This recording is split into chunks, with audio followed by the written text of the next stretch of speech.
আসসালামু আলাইকুম ওরহমতুল্লাহি ওবারাকাতুহু।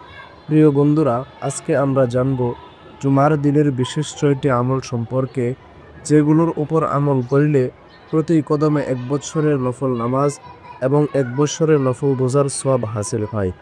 নাম্বার 1, পরিষ্কার পরিচ্ছন্নতার কাজ ছেড়ে গোসল করা। নাম্বার 2, তাড়াতাড়ি মসজিদে যাওয়া। নাম্বার 3, পায়ে হেঁটে মসজিদে যাওয়া। নাম্বার 4, ইমামের কাছাকাছি বসার চেষ্টা করা। নাম্বার 5, মনোযোগ সহকারে খুতবা শ্রবণ করা। নাম্বার 6, খুতবা চলাকালে অহেতুক কথাবার্তা এবং দুনিয়াবী কথাবার্তা থেকে বেঁচে থাকা। এই আমলগুলো করতে পারলে আল্লাহ পাক রব্বুল আলামিন আমাদের আমলনামায় প্রতি কদমে 1 বছরের নফল নামাজ এবং 1 বছরের নফল রোজার সওয়াব লিখে দেবে। সুবহানাল্লাহ।